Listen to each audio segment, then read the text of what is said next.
नहीं जा सकते। इस इलाके में कर्फ्यू लगा है, दंगा भी शुरू हो गया। अंदर जाइए। लेकिन मुझे अस्पताल जाना है। मेरे पति बहुत सीरियस हैं, उनका एक्सीडेंट हुआ है। देखिए उनकी जान खतरे में है, मुझे किसी भी तरह जाना है। कर्फ्यू का मतलब समझती हैं आप? आगे बढ़ोगे तो पुलिस की गोली का निशाना बन जाओगे। जाइए अंदर। देखिए मैं मजबूर हूँ, प्लीज मुझे जाने दीजिए, आप मेरी मदद कर दीजिए।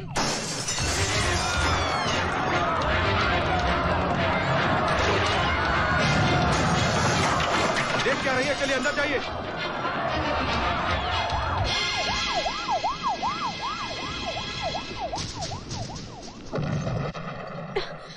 बाहर कर्फ्यू लगा हुआ है राजीव, गोलियां चल रही हैं। वो लोग मुझे जाने नहीं दे रहे हैं। अमर अकेले हैं। कहीं वो। अब मैं क्या करूं? क्या करूं मैं? अपने आप को संभालो सीमा, हिम्मत ना हारो। हॉस्पिटल का नाम क्या है? दयानंद हॉस्पिटल। दयानंद हॉस्पिटल। शायद मैं उसके डीन को जानता हूँ। मैं अभी उनसे बात करता हूँ।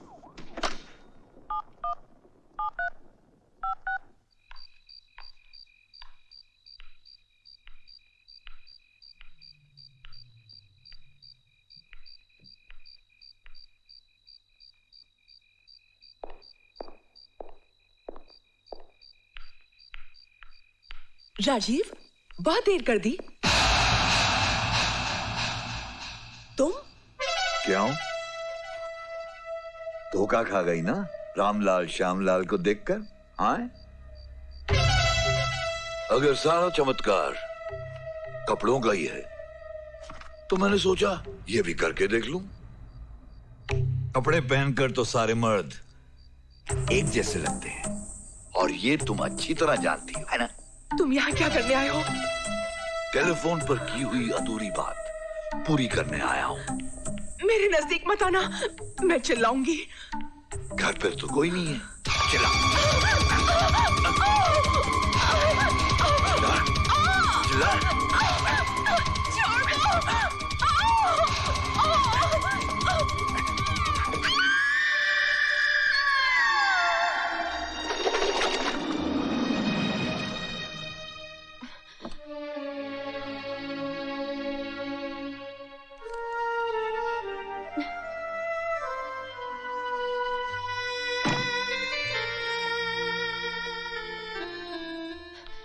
डॉक्टर साहब, वो सीमा जी, ऑपरेशन चल रहा है but everything is under control. हौसला रखिए।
अमर,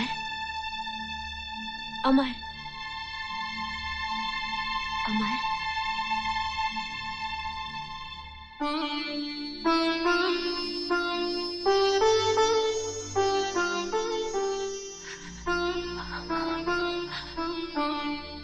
अमर, कितने दिन, कितनी रातें मैंने तुम्हारे सराहने गुजारी हैं कि कब तुम आंखें खोलोगे, कब तुम मुझसे बातें करोगे। तुम नहीं जानते अमर, मुझ पर क्या गुजरी है। ये ठीक कह रही है मिस्टर अमर। इन्होंने दिन देखा ना रात, इनके लिए सुबह हुई ना शाम। हर वक्त तुम्हारी फिक्र करती रहती थी। आप बहुत खुश नसीब हैं जो आपको इन जैसी पत्नी मिली है। मौत के मुंह से निकाल कर लाई हैं आपको।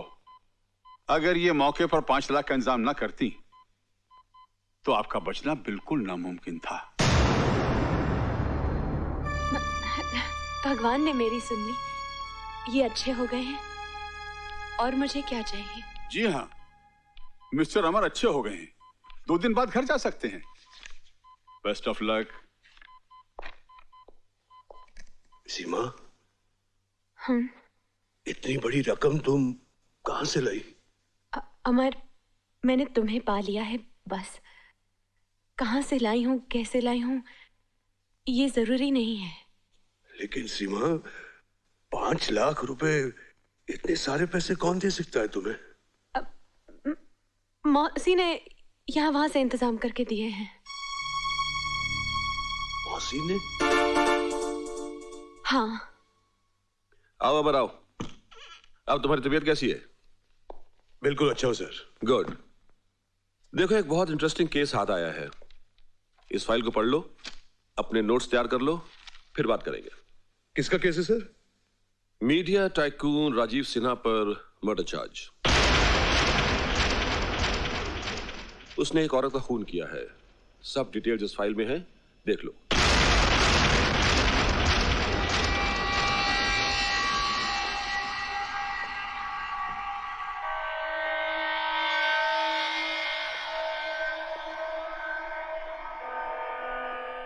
राजीव सिन्हा ने किसी लड़की का खून किया। 6 जून। 6 जून की रात को? ये कैसे हो सकता है? हाँ सीमा, ऐसा ही हुआ है। अब ये केस हमारे हाथ में है। अब राजीव सिन्हा को फांसी लगाकर ही रहूंगा। जिंदगी में पहली बार केस लड़ते हुए खुशी महसूस हो रही है सीमा। कहते हैं ना कि भगवान के घर देर है अंधेर नहीं। उसकी लाठी खामोशी से बरसती है। उस शैतान ने हमारी जिंदगी बर्बाद कर दी थी। कितना सताया था हमें, परेशान कर दिया था, जीना मुश्किल कर दिया था हमारा उस हरामखोर ने। लेकिन अब मैं एक एक बात का बदला लूंगा उससे। एक एक बात का बदला लूंगा सीमा। अरे हाँ, मालूम है उसका अपना ड्राइवर उसके खिलाफ गवाही दे रहा है। ड्राइवर? रामलाल श्यामलाल, 6 जून की रात को जो घटना हुई, जरा कोर्ट को बताइए। जी, अब 6 जून को रात के कुछ 10 बजे होंगे, जब मैं अपने घर जा रहा था। इतने में मैंने देखा राजीव साहब अपनी गाड़ी में बैठकर अपने बंगले की तरफ जा रहे थे। तुम उस बंगले के सामने क्या कर रहे थे? उनका बंगला रामलाल श्यामलाल के रास्ते में आता है जी।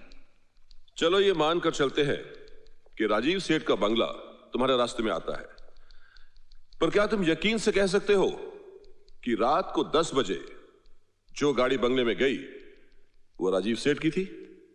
बत्ती जल रही थी जी।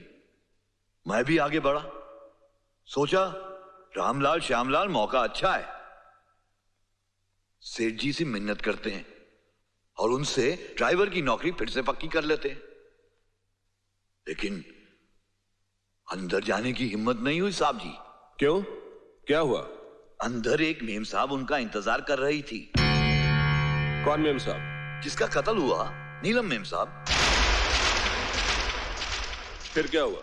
अंदर मौसम बहुत खराब था, बहुत गर्मा गर्मी चल रही थी आपस में। मेम साहब चिल्ला चिल्ला कर कह रही थी कि उनके पास कुछ तस्वीरें हैं जो वो दुनिया को दिखाएंगी कि साहब कैसे आदमी है।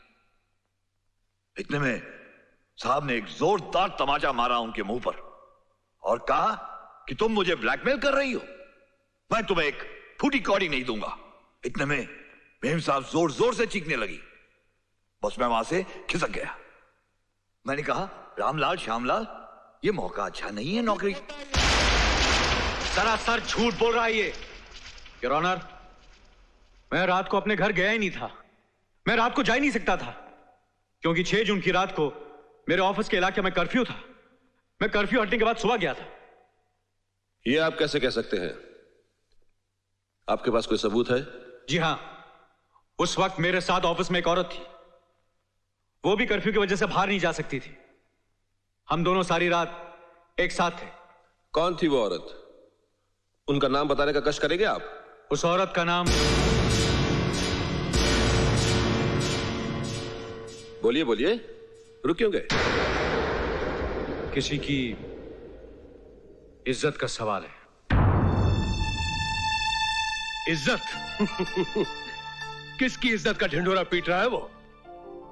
अव्वल तो आसपास दाएं बाएं कोई लड़की है ही नहीं, और अगर जनाब जान बचाने के लिए कोई गवाह खड़ा कर भी देते हैं तो ले आएंगे कोई लड़की कोठे से उठाकर। तुम ही बताओ सीमा, कोई शरीफ लड़की उस बदमाश के साथ रात कैसे गुजारेगी? गर्दन फंस गई ना साले की, इसलिए झूठ पे आ गया है। मैं तो कहता हूं सीमा, उसे फांसी होगी या कम से कम उम्र कैद।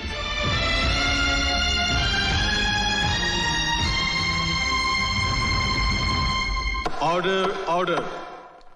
प्रोसिक्यूटर और डिफेंस की दलीलों को सुनकर और गवाहों के बयानात से अदालत इस नतीजे पर पहुंची है कि मिस नीलम मेहता का कत्ल राजीव सिन्हा ने किया है।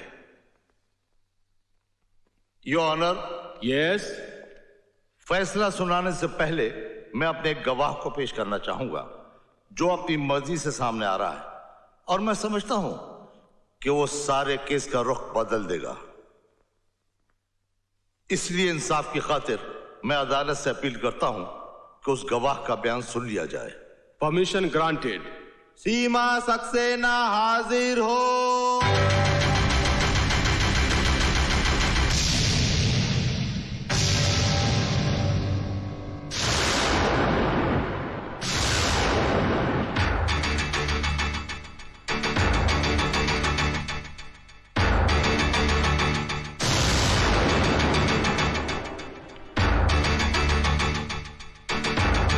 तुम्हारी बीवी है ना? मैं गीता की सौगंध खाकर कहती हूँ, जो कहूंगी सच कहूंगी, सच के सिवा कुछ नहीं कहूंगी। सीमा देवी, आप इस केस के बारे में कोर्ट के सामने अपना बयान देना चाहती हैं ना? जी हाँ।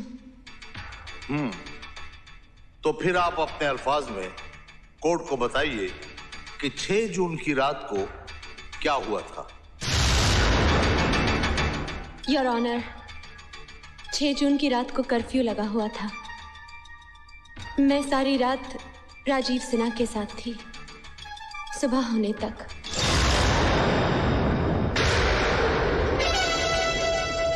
आप सोच समझकर अपने होशो हवास में बोल रही हैं? जी हाँ, मैं सच कह रही हूँ। आप कोई गवाह या सबूत पेश कर सकती हैं जो आपके इस बयान को सच साबित करे? कोर्ट इस तरह किसी एक गवाह पर यकीन नहीं कर सकती जिसका इस केस के साथ कोई भी संबंध न हो। जी, उस गवाह का नाम है इंस्पेक्टर NP शिंदे। जी हाँ, मैं मिसेस सीमा सक्सेना को पहचानता हूँ। 6 जून को मैंने उन्हें कहीं बाहर जाने से रोका था और वो वापस चली गई थी क्योंकि कर्फ्यू की वजह से कोई भी बाहर जा नहीं सकता था। Thank you mister Shinde. Your honour, we rest the case. Mrs Saxena के बयान से और इंस्पेक्टर शिंदे की गवाही से जाहिर होता है कि मिस्टर राजीव सिन्हा निर्दोष हैं। इन्हें कोर्ट बाइज्जत बरी करती है और झूठा इल्जाम लगाने के लिए कोर्ट रामलाल श्यामलाल पर मुकदमा चलाने का हुक्म देती है।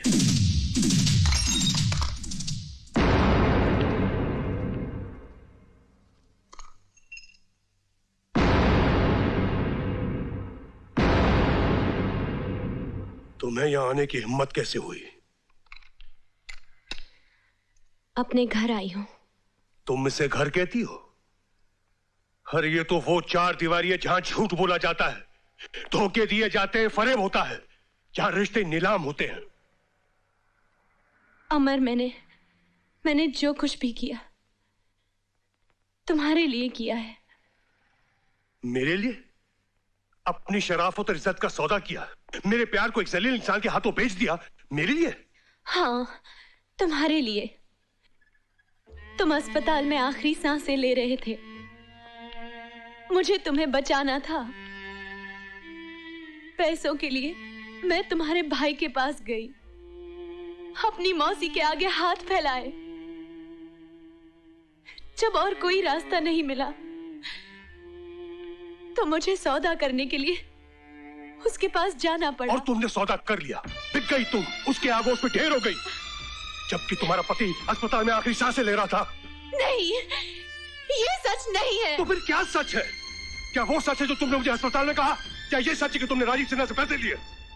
हाँ, ये सच है, मैंने राजीव सिन्हा से पैसे लिए हैं। तो फिर मुझसे तुमने झूठ क्यों कहा? ये बात मुझसे क्यों छुपाई तुमने? इसलिए कि तुम उस वक्त बीमार थे, तुम में इतनी ताकत नहीं थी कि सच का सामना कर सको। ये क्यों नहीं कहती कि तुम मेरी गरीबी से थक गई थी, रोजी रोटी की चक्रव्यूह से बाहर निकलना चाहती थी, आजाद जिंदगी चाहती थी, दौलत और ऐश आराम की जिंदगी चाहती थी। लेकिन अमर, वो पैसे मैंने अपने ऐश आराम पर खर्च नहीं किए, तुम्हारे इलाज पर खर्च किया है, तुम्हें मौत के मुंह से बचाया है। मर जाने देती तो अच्छा था। तुमने जो किया है, पैसों के बदले जो बेचा है, उससे तो मौत ही अच्छी थी।